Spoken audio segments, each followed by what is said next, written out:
Hi y'all, sauerkraut became one of my most powerful allies in restoring gut health after chemo and multiple surgeries. Living a vibrant, full life after cancer is possible, and I am proof. Now I help other women do the same, reclaim their radiance and rebuild life in a way that makes a person feel empowered. In this video, I'll walk you through 3 powerful benefits, show you how to make it step by step, and share my favorite ways to enjoy it. I was diagnosed with breast cancer in 2017 at the age of 39. My treatment included chemotherapy and multiple surgeries, all within the course of a year. Each surgery came with a round of strong antibiotics. That combination of both chemo and surgeries took a serious toll on my gut health. Fermented foods became one of my go-to healing tools. I made my very first batch of sauerkraut while working overseas on a military base. The only cabbage I had access to was from the salad bar. So I would pack a styrofoam to-go container full of shredded cabbage and take it back with me. Today, I make sauerkraut while living and traveling in my converted school bus. That is proof that you really can make it anywhere. The benefits. 1, restores gut health. The human body has 10 times more bacterial cells than human cells. And sauerkraut is rich in live, active probiotics that help replenish your gut flora. Michael Pollan wrote in the foreword to The Art of Fermentation, one of the keys to our well-being is the well-being of the microflora with whom we share these bodies. And it looks like they really, really like sauerkraut. The second benefit is it saves you money. I love those store-bought artisan sauerkraut. It costs about $8 to $10 a pint. Making your own at home is about $1.50 to $2. So let's get started. So what you're gonna need is you're gonna need a glass bowl, the cabbage, of course, a jar, some salt. I prefer sea salt, some kind of weight. I use these little glass weights, and a jar ring, and this is a little silicone gasket that lets air escape out the top and nothing to come in. So that's just going to screw right on the top, as you can see. All right. And then a cutting board, a knife, and a potato peeler. 2 different colors of cabbage. You can use one or the other. I'm going to use both, and together they're going to make a really nice pink sauerkraut. The other thing that I like to do is find, when you're peeling off the outer leaves, maybe keep one of a cap for the top, and let's just get going. You can see that a peeler works really pretty well. You also might be thinking, how do you eat sauerkraut? I mean, people put it on Reubens or patty melts. I personally don't eat a lot of meat. I'm mostly very heavy on the plants, but I will make different, like lentil burgers, veggie burgers. Sauerkraut is great on that. I also usually throw it in pretty much all of my salads. It is salty, so I keep that in mind when I'm wanting a little bit more salt flavor to a meal. Instead of adding salt, I'm just going to add a little bit of sauerkraut. It's an excellent way to not put too much salt onto your food, but get that salty flavor. Burgers, sandwiches, salads, it's even great like thrown in soup. Now keep in mind, if you are throwing sauerkraut in soup and cooking it, you're going to kill all those little live probiotics. So it can be great as a garnish on top. And again, when you're thinking about flavors with cooking, what's the flavor sauerkraut is going to add? It's going to add just really nice tang, salty profile. In the Gila Wilderness in New Mexico, I even put it with some almond butter on an apple, and that was really good. It really was. These are going to create long strands of sauerkraut, so you might want to just kind of run your knife through the whole batch. We are going to transfer this into the bowl. This is a a dough scraper, but I find it works really well for vegetables too. So I find a lot of people don't know the difference between sauerkraut that you find shelf stable and sauerkraut that you find in the refrigerated section. And a lot of the sauerkraut that's shelf stable has either been fermented and then heated, so it no longer contains the live probiotics. It doesn't mean that it's a bad food for you. It just means it doesn't have the live probiotics anymore. And if that's what you're going for, then you want to make your own or shop from the refrigerated section. And here's the fun part, is you just massage. Just give it a little, make sure your hands are clean, right? Sauerkraut is very safe vegetable to ferment. The Art of Fermentation is a wonderful book and is kind of considered the Bible of all things fermented if you really want to deep dive into it.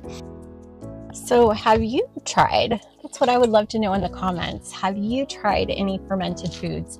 Have you tried to eat them? Do you like them? Have you tried to make any at home? You can see it's starting to shrink. And that's what you want. You want to kind of let the salt and let the mechanics of your hands kind of work out some of the juices. And again, if you have like wrist or hand problems, or maybe you have neuropathy going on and this might just feel a little too weird, you don't have to work it as much as I'm doing it. I just like the hand exercise, and you can just let it sit for a little longer and it will eventually form the same liquid and wilt out a little bit. You can really see it starting to get really shiny and starting to change color a little bit as it's releasing all of its juice. What you want, you see all that juice at the bottom of the bowl? That's what you're looking for.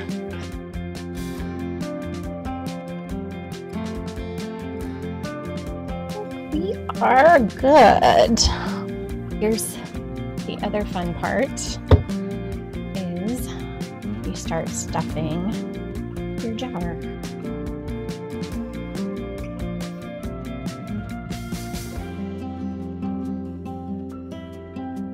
I also get a little messy, and it's quite all right. Messy is fun, right?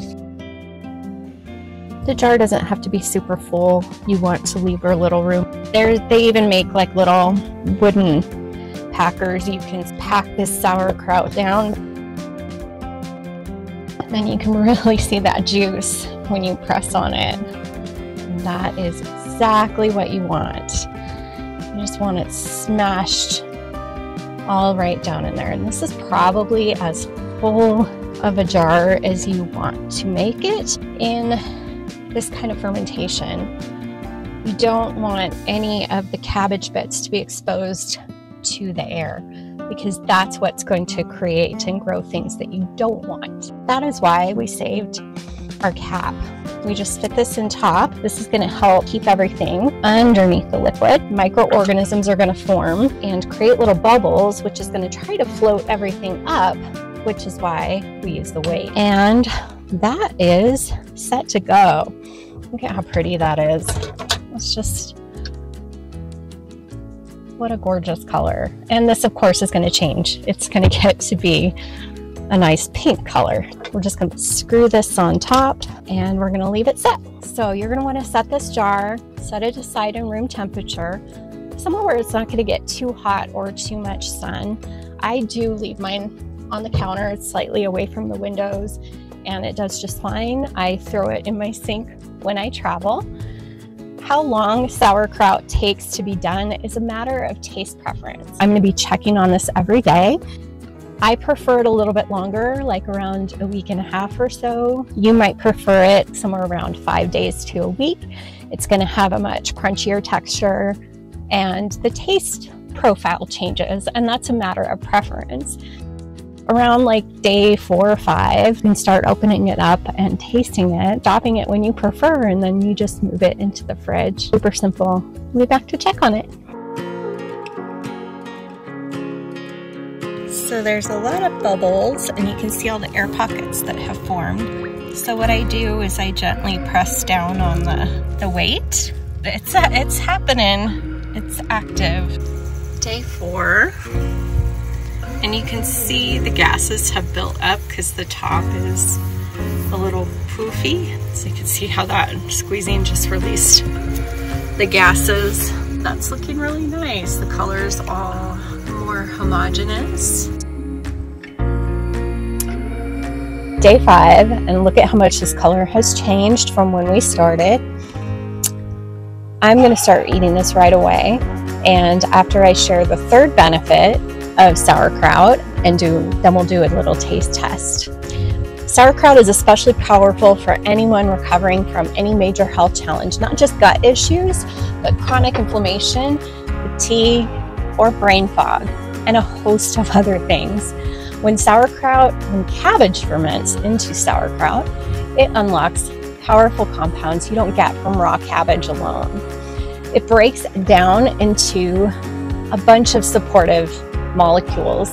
For example, indole-3-carbinol. Indole-3-carbinol has become really well known for its cancer protective benefits. It's also shown to help calm inflammation, support healthy cell turnover, and regulate hormones. Sauerkraut is packed with friendly bacteria that act like an orchestra inside your gut. That is from the article itself, and I love that, and I'll post the article in a second. It creates a health symphony that benefits your entire body. These bacteria and their byproducts support detoxification by helping your body clear out harmful substances. They interact with your immune system in a beneficial way, and they may help with cellular repair and renewal. Research shows that even store-bought sauerkraut, including the pasteurized, can shift your gut microbiome. It can also reduce symptoms in just 6 weeks for those with IBS. Fermentation also boosts the antioxidant activities of the original vegetable and introduce other compounds like MAO inhibitors, which you may not need to remember, but it's linked to improved mood, lower anxiety, and other psychological health benefits. So it can even help your mood. So now for the taste test. There we go. Doesn't that look great? It smells just perfect. So I have some sourdough avocado toast. Tell me how that looks, guys. That looks just great, right? Giving this a shot. Let's see how this comes out. I'm so not used to eating in front of the camera, but apparently you out there in YouTube land, which also includes me, likes to see these taste test shots. So here we go.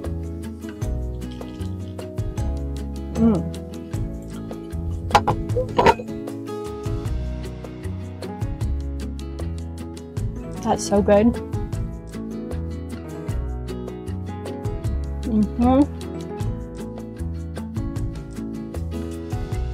Again, I would love to hear if you've made your own sauerkraut, if you're fermenting other vegetables, or have you ever tried sauerkraut on avocado toast?